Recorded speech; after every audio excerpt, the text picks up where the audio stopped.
When you get home from a camping trip, you're tired, you feel happy, you probably had a great time, and the last thing you want to do is clean your gear. So you stuff it in the bag or you toss it in the garage and you forget about it. Unfortunately, the next time you pull out your sleeping pad, it doesn't smell so good. Maybe it feels gritty. You can see dirt on it. The surface could even be starting to break down. And that is money and comfort you are losing for no reason. Today, I'm going to show you how to clean and store your sleeping pad in just a few minutes so it stays fresh and lasts for years. Most people think that gear care has to be a big chore. They picture scrubbing things in the bathtub, spending a whole afternoon on cleanup, so you end up skipping it entirely.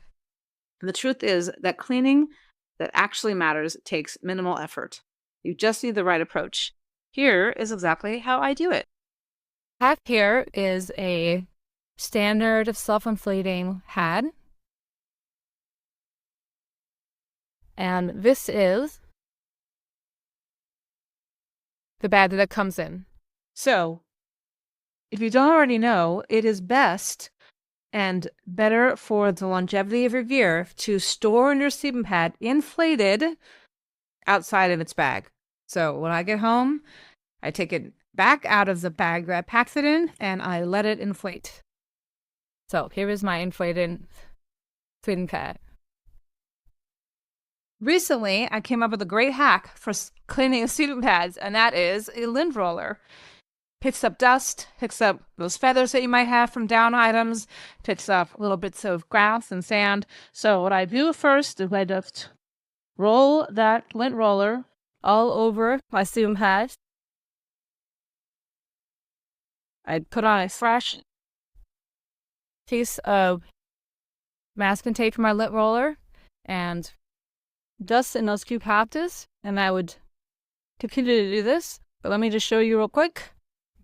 You can see that there is already dirt and hair that's been picked up from that. So invest in inexpensive lint rollers and they'll be your great friends for cleaning your camping equipment.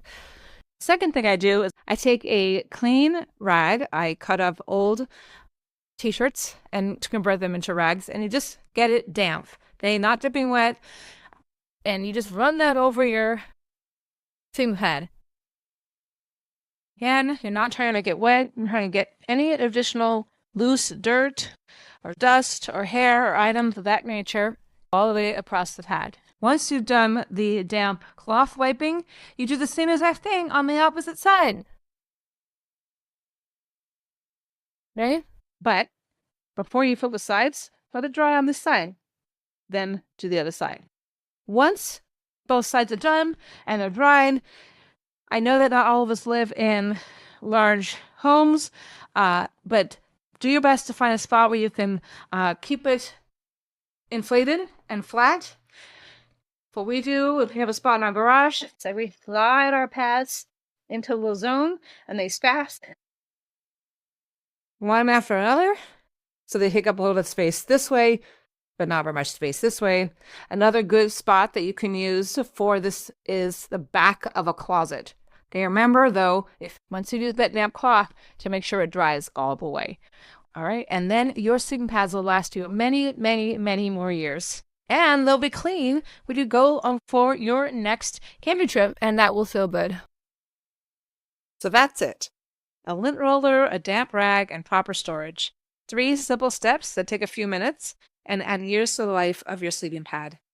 If you want to learn more simple outdoor skills like this, with zero pressure and full support, check out my women's camping retreat. Click the link in the description to save your spot.